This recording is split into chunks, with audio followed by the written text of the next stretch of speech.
Tell me about your father. Lauren, my father came to this country around the year 1898, the best I can recall. He was born in what we know as Tsarist Russia, and he was very much a tyrant. Back in those days, many thousands of Jews were drafted into the army. They were not given a rifle, anything to train with. All they did was put them on the front line. During the Russo-Japanese War, the Jews were put up on the front line and used as cannon fodder. And of course, he didn't want to face that particular thing, and he escaped like thousands of other Jews. He escaped out of Russia. He landed in England. He stayed there for about 3 years, and then came to this country. The best I can recall is about 1898, and he went from New York into Texas, where he had a half sister, and while he was in Russia, he learned to be a shoemaker, and he didn't know where exactly to settle, but met a friend one day who was a salesman in the leather findings business, and he talked him into coming to Columbus, which he did. He came to Columbus about the year 1900 and opened up actually the first shoe repair shop in his town. There was people who did shoe repairing by hand, but he had actually the first machine shoe repair shop in Columbus. Several years later, about 1901, the best I recall, he brought his, we might say fiancée, the lady that he married, my mother. He married her in 1901. She came from Russia also, and they settled here in Columbus, and they had 6 boys and 1 girl. I was the youngest of the boys, and I have a sister that's younger than me. And you can look there at their graves, and you can see when they were born and when they died, and this is where they are buried at. Your great-grandparents. I beg your pardon, your great-grandparents. And I'm going to show you, this is, if you can, this is a picture. This is a picture, if you can get this in, of my mother and father. You can tell that she was very young. She was around 17, 18 years old when she got married, and of course he was just a wee bit older, probably 21. Back in those days in Russia, they did not keep accurate records of births and so forth, and the only thing we could do was to more or less guess about how old they were when they came to this country and when they died. Lauren, this is where your great-great-grandmother was buried. My father brought her into this country approximately the year 1913, the best I can recall. And she was a very lovely lady. Unfortunately, she fell from a tree at a very tender age, and she lost her voice and her hearing. In those days, we used to call them deaf and dumb. I don't know what they call them today, but she was a very lovely lady. She was the only grandparent that I knew. My grandparents on my mother's side and my grandfather on my father's side, I never knew them. They all died in Europe way before I was ever born. Who's Philip Feinberg? Philip and Lena. Philip actually is a brother-in-law to my father. His wife, Lena, is your great-great-aunt, and she was a daughter to this lady right here, Bailey Feinberg. She was a daughter to Bailey Feinberg. And next to her is your great-great-aunt Sarah, who also was a daughter to Bailey here. They're both buried here, as you can see. The separate grave for Aunt Sarah, because her husband died in New York and he's buried up there.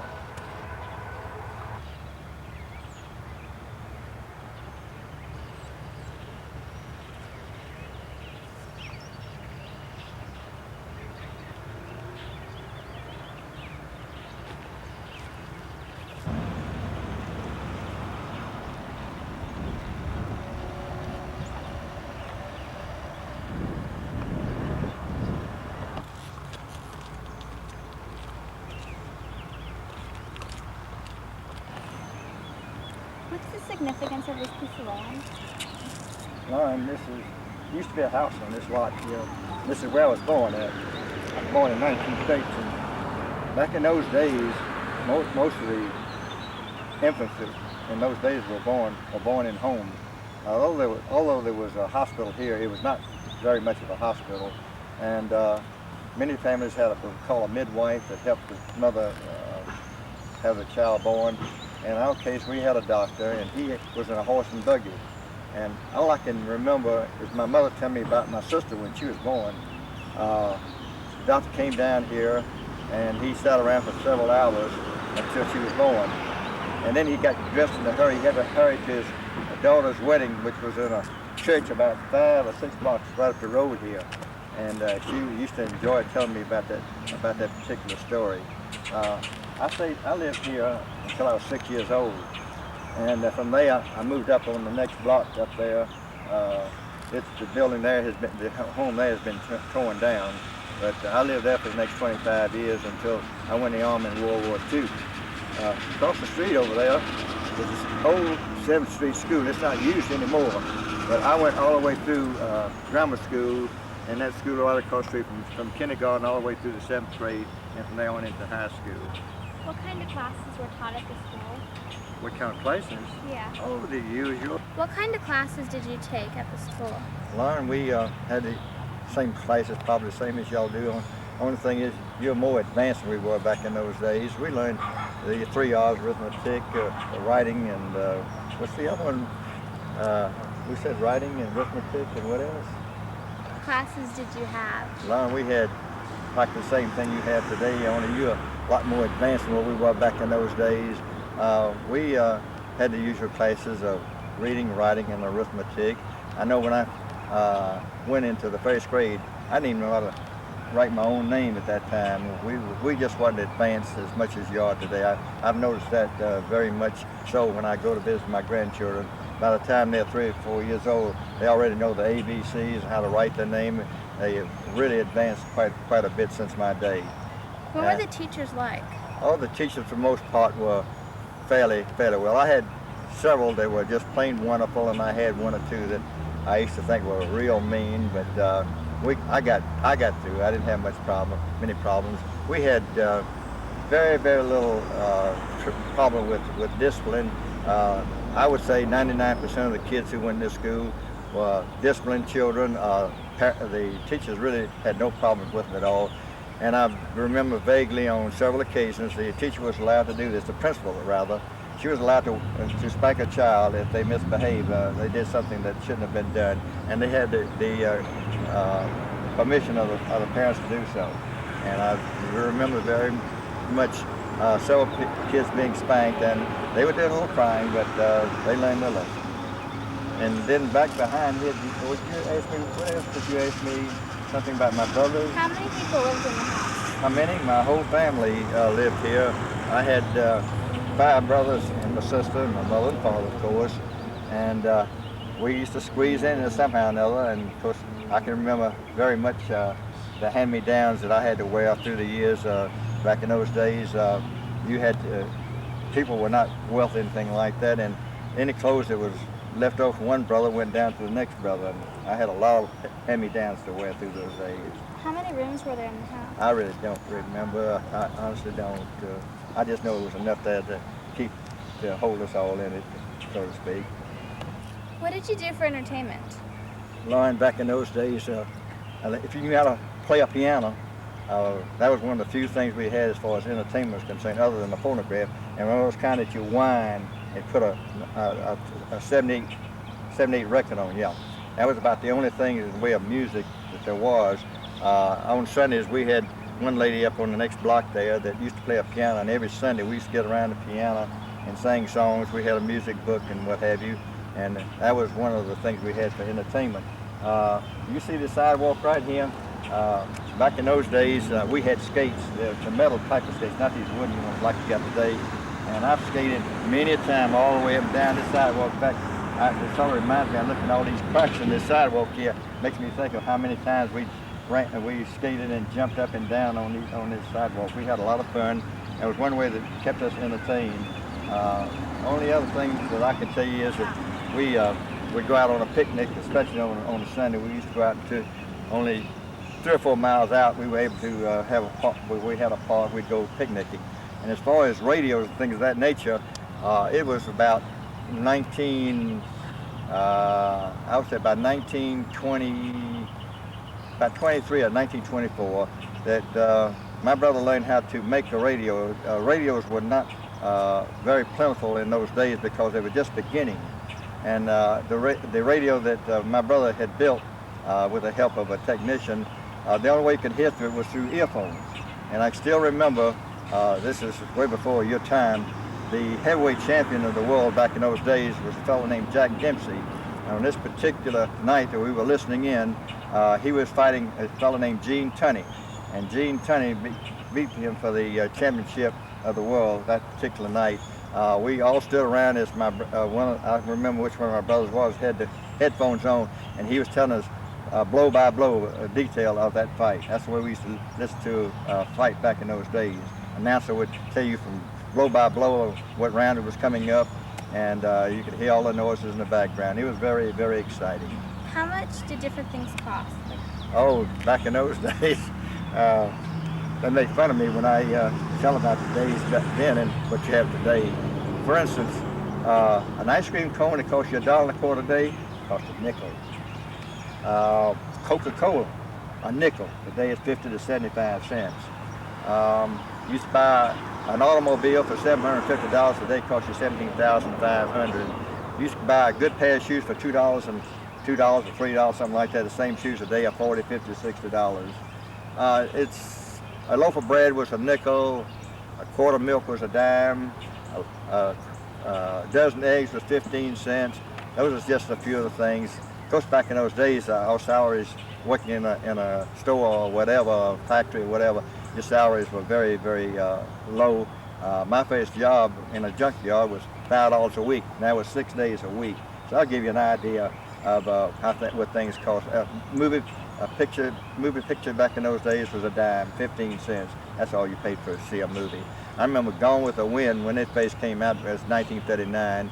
I think it was like $3 to go see that movie, which was one of the greatest movies of all time. When I saw it about a year later, it was much, much less than that. Where would you go shopping?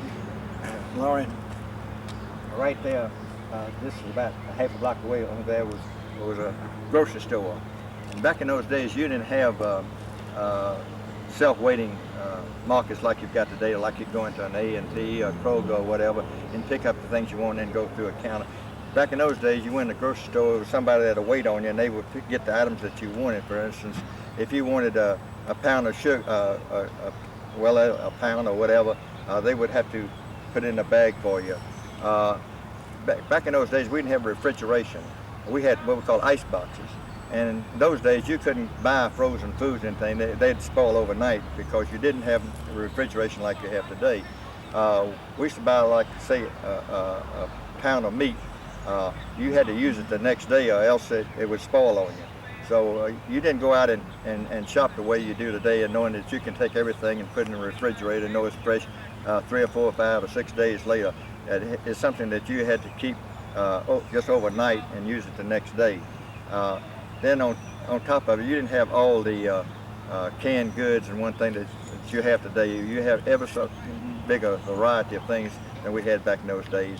A lot of things we had to grow on our own. For instance, this backyard back here, we grew all kinds of vegetables: corn, tomatoes, cucumbers, potatoes. There were so many things that we used to grow right here in this backyard, and it was a lot of fun. I enjoyed doing it.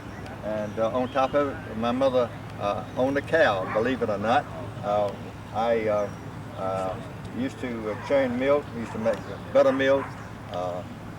We used to have farmer's cheese. My mother used to make, almost every Sunday we had ice cream, and I used to have to churn it. Back in those days, what you did, you put ice into the churner that had a little small cylinder in the middle there that you put the mixture in, and you churned it. And it was some kind of a salt, I can't remember now. You put over that ice, and that's what made the ice freeze over. And man, the ice cream was really good back in those days. We really enjoyed it. How did you celebrate your birthday? Oh, it was mostly just surprised, you might say. The only birthday that I can really remember was when I was 21 years old, that my mother gave me a surprise birthday party. It was not a big thing back in those days. We didn't have you just couldn't afford anything big. You would have a birthday cake, there was some candles on it, and some ice cream, and that was it. Maybe one present or two presents. That was about it. What were you like as a child? Oh, I was a mean little son of a gun. No, really, I was an average kid. I roamed around here, from here on over to Broadway, which is 2 blocks over, which has a wide lawn. From here, which is 7th Street, on down to 4th Street, there was big lawns like you see out here, and we could play softball or anything that we wanted to all over. In fact, only 4 blocks away is the river, and we used to go down on the river bank there and play, tried a little fishing, you might say. But it was just, we just kept ourselves busy. We didn't have the television to kill time with. We had to get out here on our own. We didn't sit around the house or anything. Normally, our parents found chores for us to do all the time, bringing in the coal, chopping wood, sweeping the yard off, growing, like I say, a garden and so forth. I know back in those days you couldn't buy frozen chickens, and my mother would have a chicken kill. It was my job to pluck the feathers off of it, and that was a job in itself. But I remember watching her as she cut the chicken open and cleaned it out, and this day I regret, she was a great cook, and I regret this day that I really didn't pay attention or take notes and learn how to do some cooking myself, because she was a great cook. Did you ever have any girlfriends? Oh, not as a young kid I didn't. I must have been in my 20s before I even thought about going out with girls. You really didn't have that kind of money that you could have a date, so to speak. I remember one of the first dates I had was getting on a streetcar. I think it was a nickel or a dime, I forgot now which, to ride on a streetcar uptown to the theater, and you take your girlfriend, take your date to a theater, which that by itself was another 10 or 15 or 20 cents per person. And from there we went off to the drugstore and have a Coca-Cola, and that was what you call a date. Back in those days, the average kid did not own a car. Parents might have owned a car, but they couldn't afford to let you have it, anything of that nature. I know that I was in my 20s before I really dated girls seriously. You said that it would cost about 15 cents to go into a movie. Was that a lot of money? That was a lot of money. $1 back in those days I would say today is worth what a $20 bill would be worth today. There's that much difference. $1 brought you a lot more. A Babe Ruth, any candy bar in those days was a nickel. The same candy bar today is 65 to 75 cents. It just gives you an idea of how much things have increased over the years. I never will forget when I was in the Army, or before I went in the Army, just to give you an example, I worked in a pawn shop. A Foot Locker, I mean a real good Foot Locker, was $4.95. When I came out of the Army in 1946, I went back to work in a pawn shop, not the same one. That same Foot Locker was $6.95. Could you believe it? I couldn't look you straight in the face and tell you that locker was $6.95. It was frightening. What was the neighborhood like when you were little? Oh, we had a lot of kids on this block. I can't recall them now, but from that house there with the shed on down, black people lived in those houses right there. In fact, there was a doctor who lived in that house there with the shed on it, and then from then on up, the white kids on both sides of the street. I vividly remember in this house right here was Frank Cohen, who was a very dear friend of ours, and the house next to it were the Chamblises. And the first 3 kids in there were boys. It was Floyd, Jack, and Marshall. And Floyd we used to call Flip. And Flip and I were very close friends. We went to high school together. We both played football together. Flip was a little bit better athlete than I was. He played baseball and basketball as well. And he was one heck of a guy. He was really a person that challenged you at anything. He was just a little bit better when he got to trying something. And I know that what broke my heart, I was overseas in the South Pacific when I got news that he had been killed in the European theater. He had gotten wounded and was sent back to England for rest, and he could have come on home, but no, he wanted to come back into the battle, and he went back into France and was killed. And I've never forgotten him. He was one hell of a swell guy. Well, what was this building? Lauren, that was the old Sheriff Israel Synagogue. It was built around 1900, the best I can remember, and it was an Orthodox synagogue. Today, most of, well, I would say 90% of the congregation today in a new location is known as a conservative synagogue. This is where I went to until about 1955. This was our synagogue until we moved. I was bar mitzvah here. The ceremony was held in the back of the synagogue. There's a little small room back there that held about 25 people, where we studied at and where my rabbi taught me. My rabbi's name was Rabbi Shulman. He was here from about 1925 until about 1932. He was our rabbi when he left here. What was it like being Jewish in this community? And for the most part here, we got along just great with most kids. We had a few bullies here, and they used a few anti-Semitic remarks. A few remarks that I didn't particularly care for. In fact, I was in a few fights, but very seldom. For the most part, people here were great. I got along with them just fine. They got along with me just fine. What was the street like when you were a boy? Lauren, this street has changed tremendously since I was a little child. See that lawn out there, that center way right here? This whole street right here was for the farmers who brought in their vegetables and so forth to sell to the public. It was like the county market is in Atlanta today. These were little tin barns all the way down here, and the farmers used to come in here with their.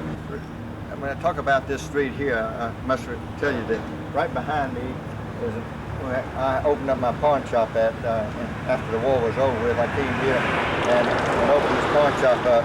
But before all of this here, what I was trying to tell you is this whole area in here was, like I said, was little sheds out here that farmers used to come in here and bring their wares in. There was some places that had chickens even. Most of these places in here have been completely been renovated. It used to be a grocery store right in there. Most of these offices in here now for stockbrokers and lawyers and so forth. It's been built up tremendously. This used to all be an old brick sidewalk here, rough as everything. In fact, this street right here was all brick. There was not no cement road the way you see it today. It was any number of changes across the street over there. Right on the far right there is the old Springer Theater. It used to be a hotel there as well. And I remember back during the Georgia-Auburn football games when they came here, that hotel was used to bring it to lodge many visitors. The buildings over there used to be all empty lots in there at one time. It used to be a junkyard over there.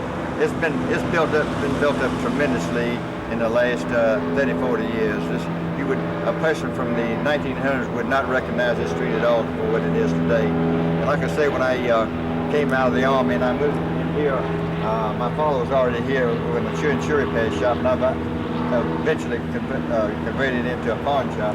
It's been completely renovated. There used to be regular show windows in there, and that's completely been done over with now. This is a beautiful street, really is. This downtown area, and like so many cities today, they've taken downtown areas and completely renovated them, and they're really. When did you move to this house? Lauren, I moved in this house approximately, best I recall, 1951. But let me tell you a little bit about what took place before I moved into this house. When I came out of the Army in 1946, like so many GIs, there was no place for us to live. There was no apartments. I tried for over 3 or 4 months period of trying to find an apartment. There was just not any. So like so many GIs, we moved in with our parents. So many GIs in this country, that's what they had to do to start off with. And then about, possibly 6 or 7 months later, the development started in. This is a complete new era over here. And they started building little small, inexpensive homes. They were actually a VA type loan of a house, that was the only way that I was able to buy a house. This house here cost $9,500 in 1951 when I moved in here, and over a period of next 4 or 5 years, I was able to add a room. That front room right there, you see there, that was added onto the house after I had moved in. I lived here until 1970. During that period of time, my wife and I, we raised 4 boys, Gary, Ronnie, Larry, and Ian. And all these homes along here you see were built approximately the same time, around 1950, 51, 52. In fact, back of us are more homes, and they were all empty land behind me. In fact, where the school is now, which is about 3 blocks from here, that was originally a dairy farm there. And over a period of the next 7, 8 years, this whole neighborhood grew by leaps and bounds. Was the road paved when you moved in? No, this was a dirt road here when we moved in. It was a number of years later before this road was paved. Do you remember when the road was paved? Oh, I would say about 10 years after I moved, around 1960, I would say, somewhere along in there. There was 6 people living in the house. Was it very crowded? Oh yes, it was crowded, but we managed and we had a lot of fun. Really great neighborhood, and we enjoyed the neighbors around us and all. On my right over there was an elderly couple there that were really very nice, neighborly, and on my left was another GI fella who had 2 children, and we became very good friends with them also. We really enjoyed this neighborhood. How many rooms were there? Oh, well, let's see, there was 1, 2, 3 bedrooms, bath, and a kitchen, and a big dining room, living room, I should say. How many bathrooms were there? Just 1 bathroom. We managed so.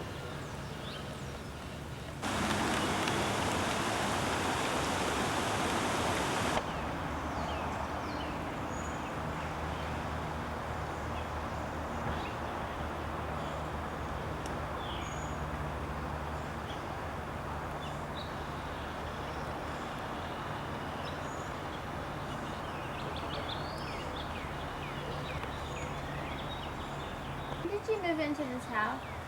Lauren, we moved in this house around March of 1970, best I recall.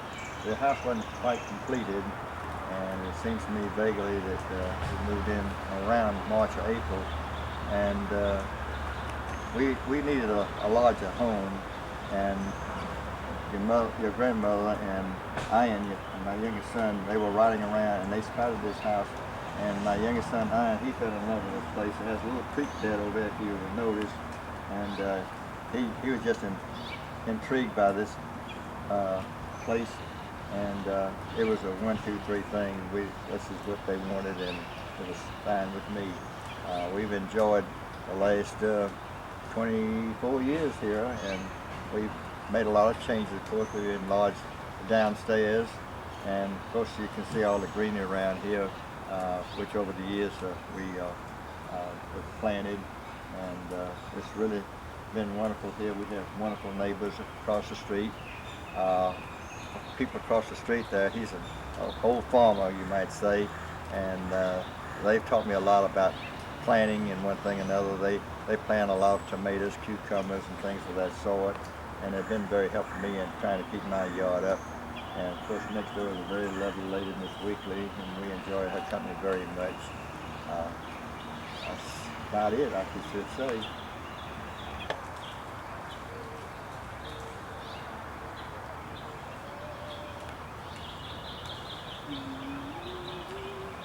Can you get that primary salmon in out here? That's it. I was just saying, oh, I forgot to. When did you retire? Lauren, I retired in 1988, and I knew exactly what I was going to do before I even retired. You know, I was in pawnbroking business for over 47 years, and people came along who wanted to buy my business out, and we got together, and we got along okay. The price of it and everything was fair, and I was ready to retire anyhow. when I got out, almost immediately I went out to the St. Francis Hospital. I wanted to do volunteer work in intensive care, and they accepted me right away. And for the next 3 years, I had a lot of wonderful times there. I was just self-rewarding.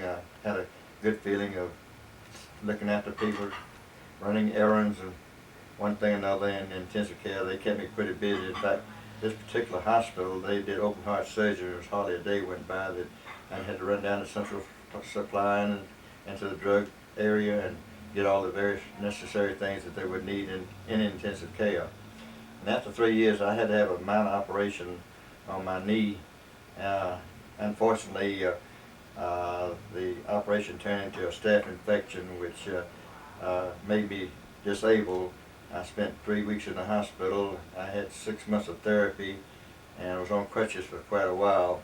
So naturally, I couldn't go back to work at the hospital. And looking through the papers one day under United Givers, I saw where they needed somebody down at police headquarters in the pawn shop detail, and that was right down my alley. I went down and applied for that, and since then, since 1992, that's what I've been doing, and it's really been a wonderful experience. I've enjoyed it very, very much. About 3 months, about a month ago, the major who was in charge of the that particular bureau in which I worked under called me in and says, "We want to let you know that you've been named the Employee of the Month," which I thought was a great honor, and I enjoyed that the compliment very, very much. Who are some of the people? People up here?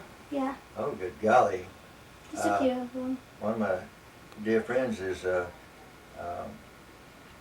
is his name? I'll forget about that right now. This is a photo of my brother, Morris. I was on his 50th wedding anniversary, and I was most of the family from all around, nephews and nieces and brothers and sisters and what have you. That was a great event. That's my family right there, my 4 sons and my wife and I. And that's our wedding pictures right up there, the 2 of us together there. And the ones above it are our high school graduation pictures. And over on the right with Casey, Gary at the top is Ronnie, Larry, and I and my 4 boys. This is my wife's side of the family here. When I was still in the Army, we got married while I was in the Army, and that's my mother and father's 50th wedding anniversary. They're some very memorable times. I don't know what else. This is a picture right here when I was about 6 years old. My sister and I. Back in those days, a lot of kids, boys, used to wear Buster Brown haircuts, as you can see there. I think about when I was 6 years old, my mother did finally got my hair cut. And that right there is a picture of my whole battalion. Me and my battery. I was in headquarters battery right there. I originally was drafted into the Army with the old 179th Field Artillery Battalion, Georgia National Guard. That's what I was drafted into in February of '42. And eventually I went off on a cadre, and we formed a new Field Artillery Battalion there. I was at Camp Gordon, which is now Fort Gordon. And of course the 4 pictures you see there of my boys, Gary, Ronnie, Larry, and Ian. And that's about it, other than some awards that I've received from American Legion and the Chattahoochee Valley Veterans Council and from the American Legion Ladies Auxiliary. Through the years, I've done various community projects, and I've been honored for them, and very proud of them, of course. Is there anything else you want to add? No, not really. I think I've followed down through the line. I've told you practically most of my life anyhow. I've enjoyed it. Enjoyed talking to you, and I love you very, very much. You're a wonderful granddaughter. Thank you. Thank you for sharing your life with me. I am Lauren Feinberg, concluding my interview with William Feinberg on this date, April 3rd, 1994. April 30th, 1994.